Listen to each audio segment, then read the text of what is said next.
Well, good morning, everyone. And once again, welcome to another live here this morning.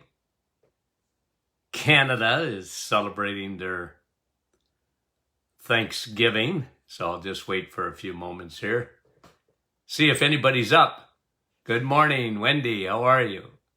Nativity. Happy Thanksgiving. Mike, how are you? Bruno, Rosa. Okay. You're not sleeping in this morning. Sherry, Rosalinda. Happy Thanksgiving. Faye, good morning to you. Okay.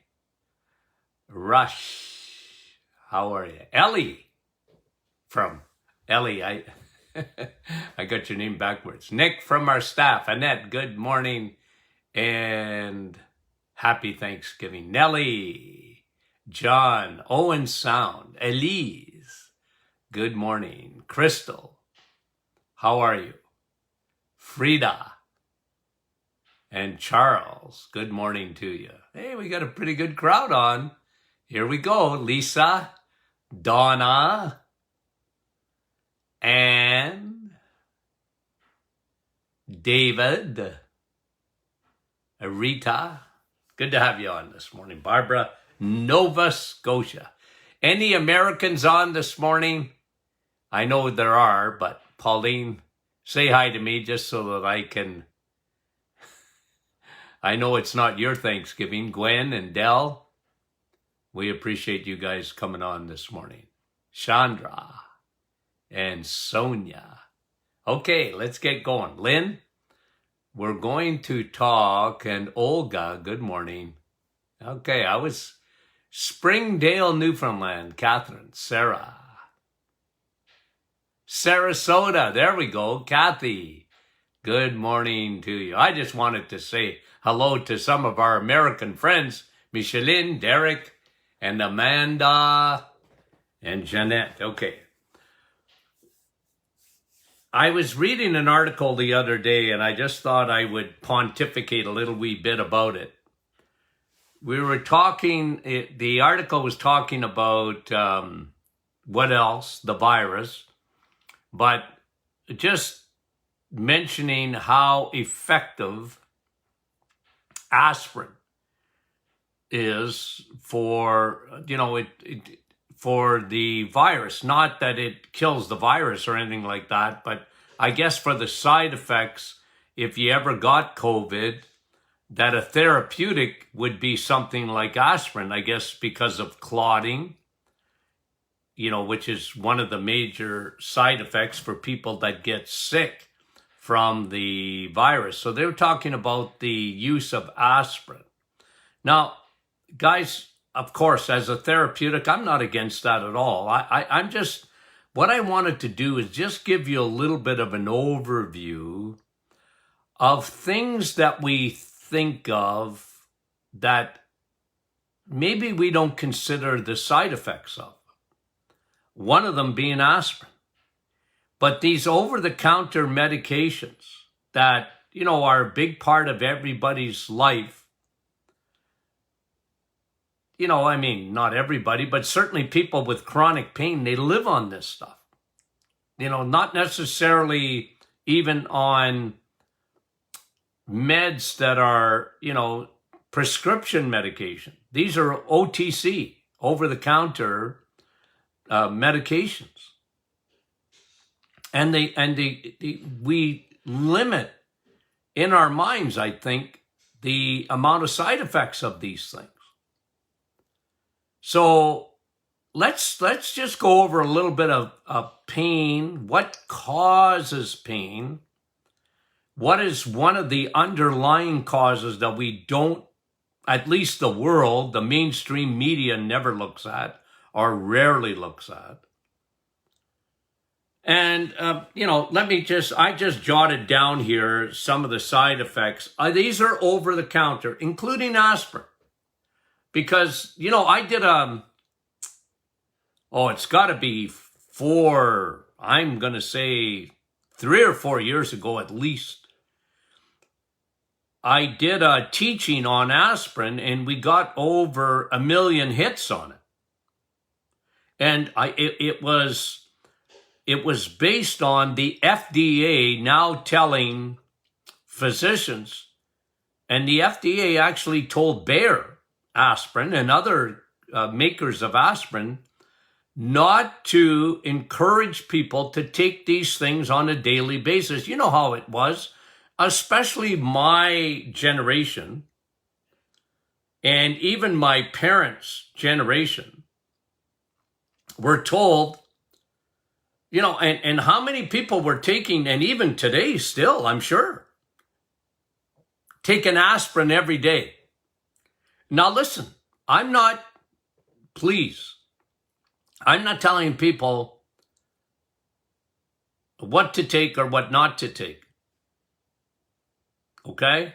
I mean, if you've had a conversation with your physician and they're recommending you take an aspirin every day, well, then you discuss that with your physician. This is for information purposes only, because obviously as an individual, I can't counsel you, but I can just bring you the news. So this is, like I said, 3 or 4 years ago, the FDA came out with an edict and said, look, you know, the risk of taking an aspirin every day versus the benefit, the risk outweighed the benefits, they said. The FDA said. And what they were looking at with, you know, and guys, this isn't just aspirin. This is Tylenol. This is Advil. You know, they do different things, but at the end of the day, they're used, and, you know, aspirin used to thin your blood out, to stop you from clotting. And folks, if you have a heart attack, and you know, or you think a stroke is happening, it's a great idea to use the aspirin. That's what the FDA was saying. But you don't do it every day because of the side effects, possible side effects of the meds. Let's just go over them. I wrote a few of them down here, and I'll mention it to you. Okay, stomach bleeding. Well, that's specifically for aspirin. But there are other medications, even over the counter, that you can get, like Aleve. Stomach bleeding. That's the #1 side effect. And the problem with bleeding internally, guys, is you often don't know it. You don't know it. Stomach bleeding, damage to your liver. I read an article maybe a month ago or whatever again on what they call iatrogenic disease, meaning, you know, like what started it, and 300,000 last year, 300,000 visits to the hospital with meds, over-the-counter meds, like Tylenol and Advil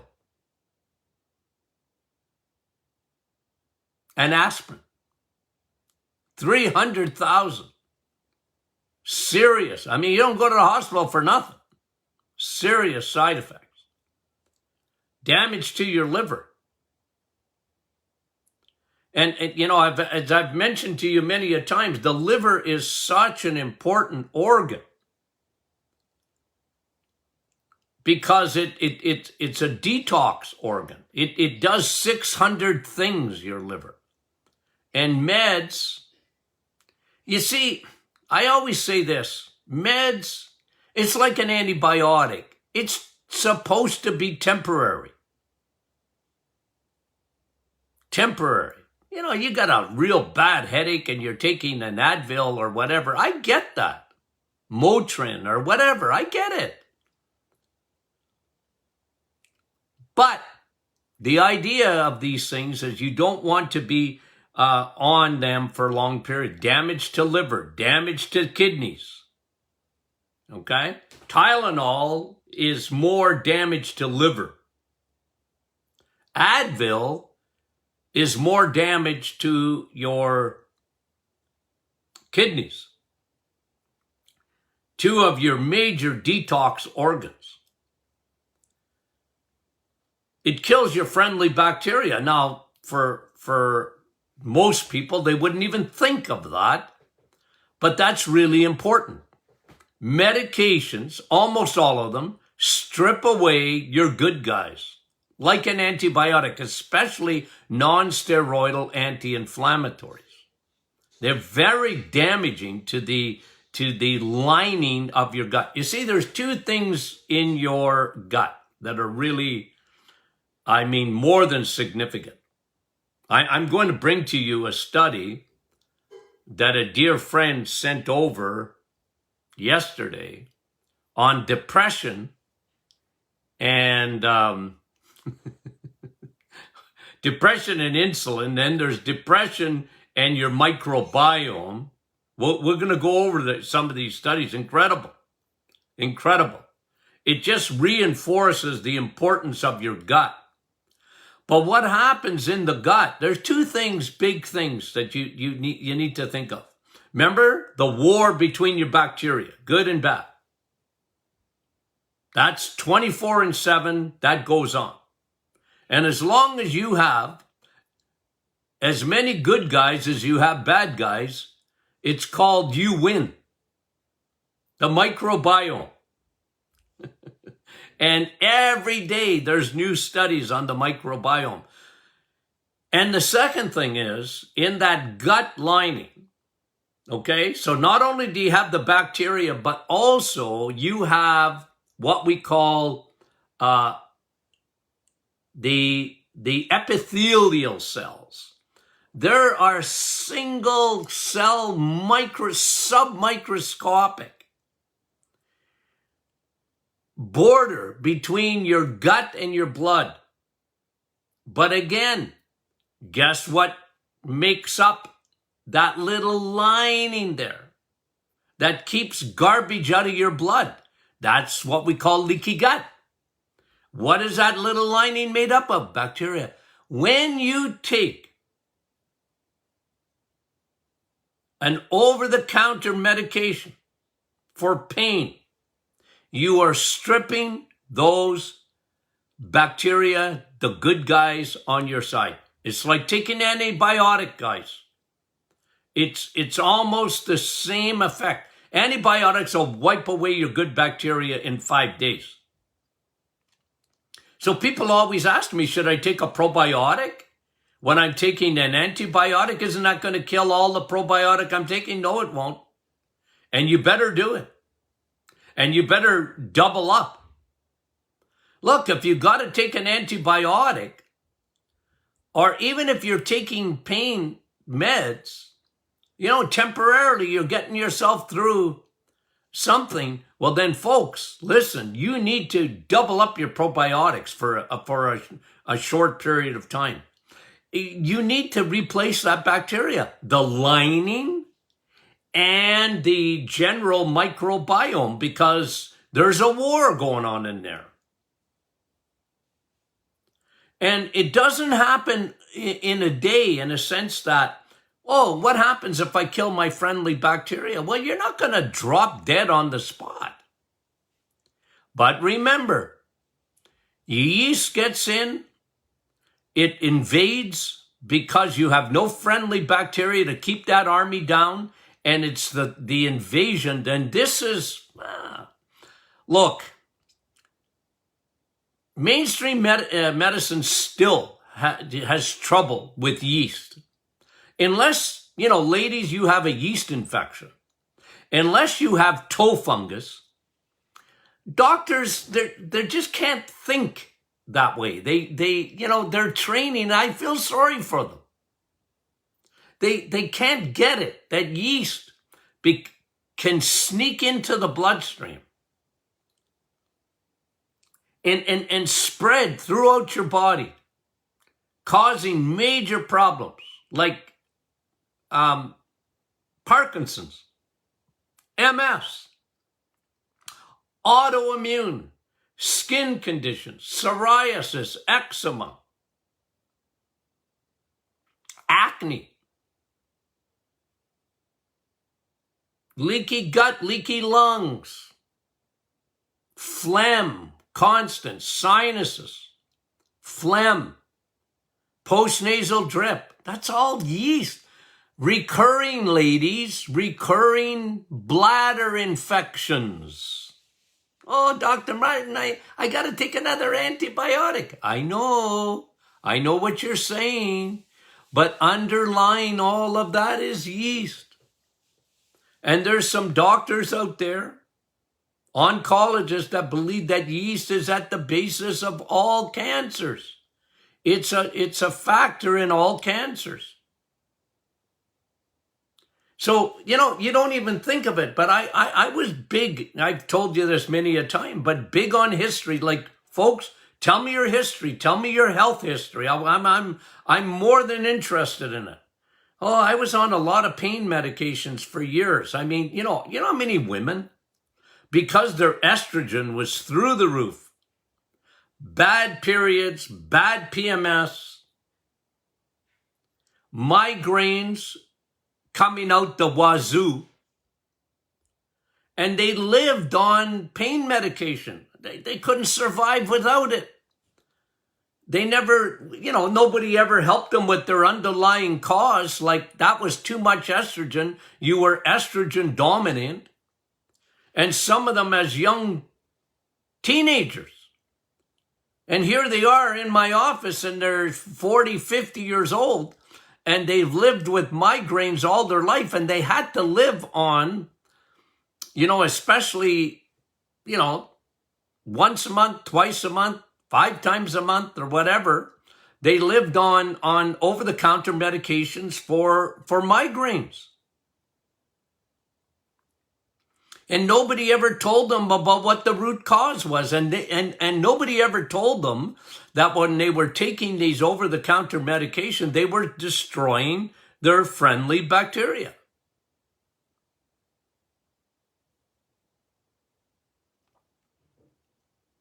And one of the things these things do is destroy your levels of because what it does to the liver, it gums the liver up. It destroys your levels of glutathione. Remember what glutathione is? It's Velcro. Your body produces it to take toxins out of your body, heavy metals out of your body, take yeast out of your body. Glutathione, your body makes it. But again, when it's one of the side effects, of meds, over-the-counter meds.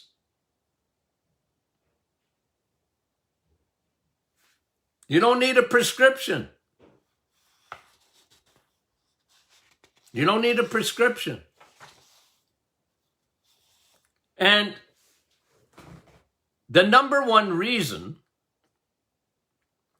of course, if you have pain, you have inflammation. There's no doubt about that. And as we always say, I don't know if you get tired of hearing it, inflammation is not Houdini. Inflammation is not Houdini. It's caused by something else. One of the biggest things, especially in joints, guys, one of the biggest things in joints is what we call glycation, okay? Glycation, AGE. It's glycation end products. What? What is that? Well, glycation it's almost like from your muscles to your skin to even in joints, they lose some of their lubrication. And, glycation is, it's like hardening, caramelization. It's a form of free radical damage. It's an oxidative thing. We talked about it the other night on our webinar with Tony Jr. and I. We talked about oxidation. Remember the idea that you take an apple and cut it in half? What happens to it? Within a minute or so, starts turning brown. And really, that's oxidation. And if that happens in your joints, well, we call that glycation. It's sugar, man. But also, okay, so that's why we talk about, like, inflammation will come from glycation and oxidation. You could have old injuries too, of course, but I'm saying a lot of times it's unexplained. Doc, I just got pain. My back, my knees, my shoulders, my elbows, my hands, or whatever. And a lot of times you have to take it another step back and go, okay, why do you have inflammation? Number one. If you have pain, you have inflammation, okay? That just is number one. But where did the inflammation come from? Where did the inflammation come from? Well, oxidation, glycation, injury, long-term, chronic. Well, now you have a process of inflammation. And it's painful. Like even a migraine, guys, a headache, it's inflammation. The brain's inflamed. Now, that can be, there's other causes. Inflammation in the absence. Okay, listen to this statement. Inflammation in the absence of infection is bad news. Okay? Because people used to die, guys. Okay? What is it, 1920? 100 years ago. Okay? Most people died from infection. Not cancer. Not heart disease. Not that there wasn't any heart disease. Of course there was. Not that there wasn't any cancer. Of course there was. But most people died 100 years ago from infection. My dad's sister, I never knew her. She died when she was 18 years old. My Aunt Blanche. I just saw pictures of her. And she got an infection, viral, I believe, I think it was viral or bacterial meningitis. And she died from it.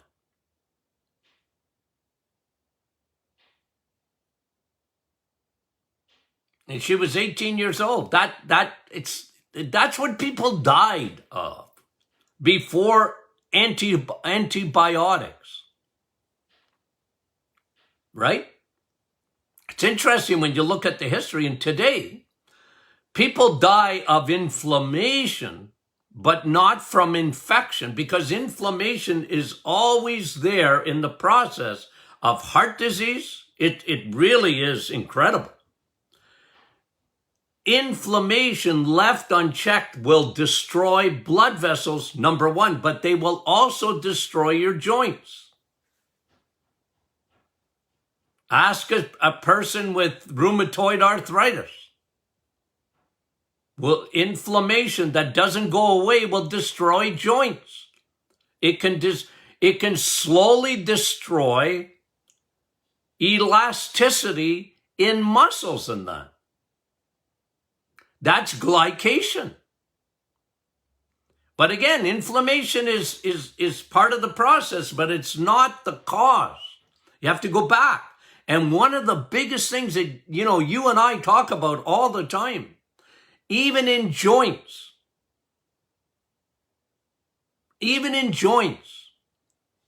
pain is insulin. I can hear you saying it. I knew you were going to bring that up. Well, yeah. Insulin is a food hormone.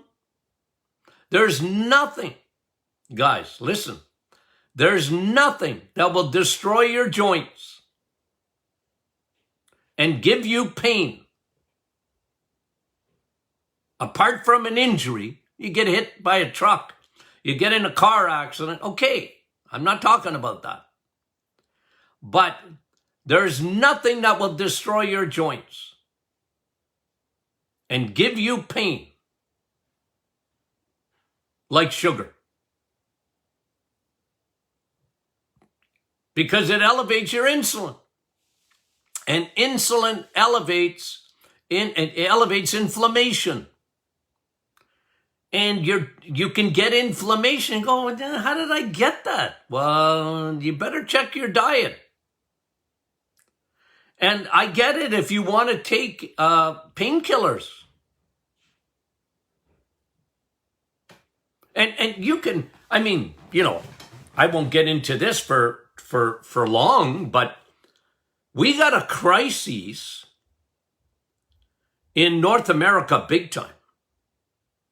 And that's an opioid crisis. People get hooked because of pain. They get hooked. I remember talking to a guy. I used to be involved in the prison ministry here in Sudbury as a volunteer, okay? And I remember talking to one guy. He had an injury. He was a hard rock miner. And these guys made big money. They work like dogs and they are strong as bulls. And I've known a lot of hard rock miners, and man, especially today, these guys are, it's all, their bonuses are incredible because they're just hard workers. Anyways, this guy was telling me a story. He got hurt in the mine.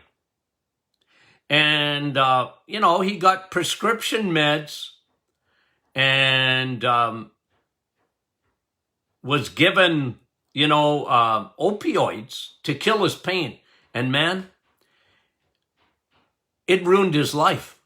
He was so hooked that, like he said, I would have stole off my grandma.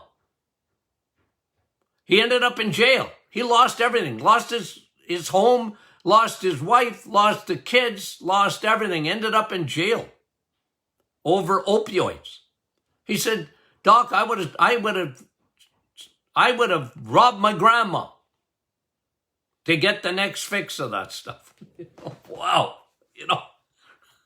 that's powerful. But all I'm saying, guys, is think about that for a minute. And inflammation, if you've ever had pain, that is no fun. But the key is to, one of the things you do, this guy obviously had injury, but even his diet will help. Because you lower inflammation when you lower your carbohydrates and your crappy sugars. Your crappy sugars. And, as much as you try and control your pain to get on the other side of it. No fun when it's chronic, is it? It's no fun. And I get it. I get it. It's really important. And then you try and do everything you can naturally, as much as you can, And I found that if you get your insulin down,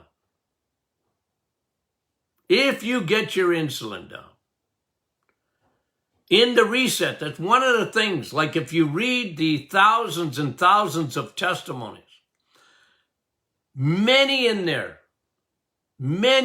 talk about their pain levels going down. It's one of the side benefits of getting your insulin down, because insulin on its own creates inflammation. Insulin on its own creates inflammation. And the more crappy carbs and sugars that you eat, the more insulin you need. It's as simple as that. And the more you need, the more your cells at the cellular level will resist it. And the more they resist it, the more insulin you need. It's as simple as that. It becomes a vicious cycle because insulin will always, always do its job. It will secrete as much as needed to get sugar out of your bloodstream. And at the end of the day, if you think about it, it's just common sense. Oh yeah? Yeah, well, if you cut out sugar, if insulin's main job is to take sugar out of your bloodstream and store it, that's its main job. It's its number one job. Sugar is so toxic,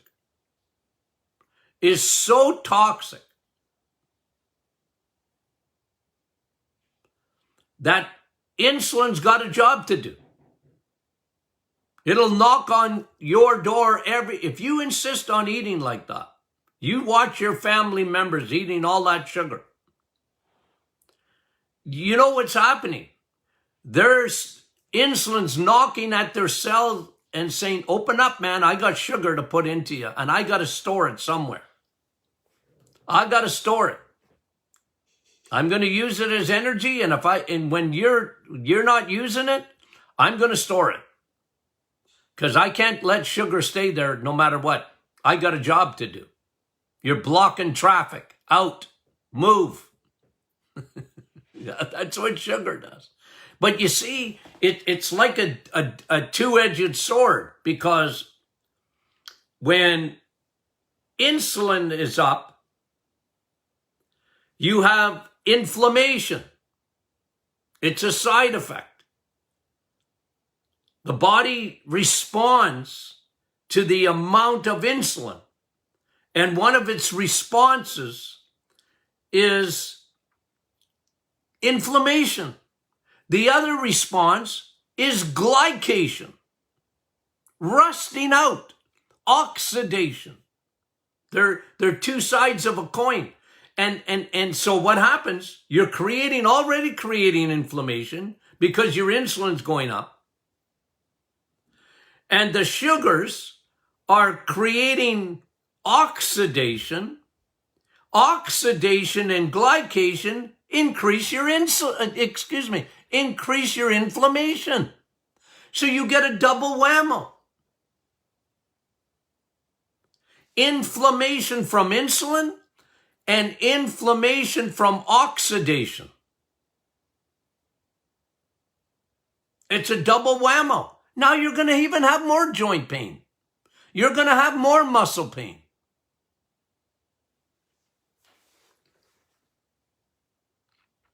And it's a vicious cycle. And when you take a painkiller, even if it's over the counter, it's not benign. There's side effects to that. And they're instant.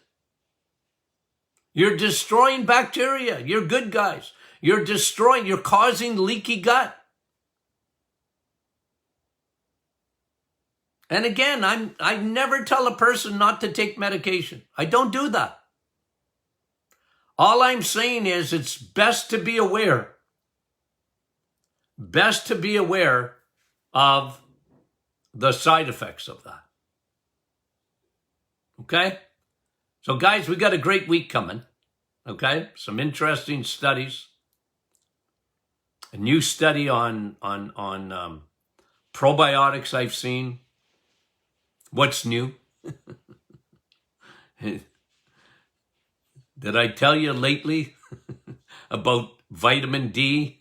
Wow. Another study came out, just incredible. But we'll touch on some of these things this week. Friday, what day is it? Question and answer. Okay? So question and answer Friday. And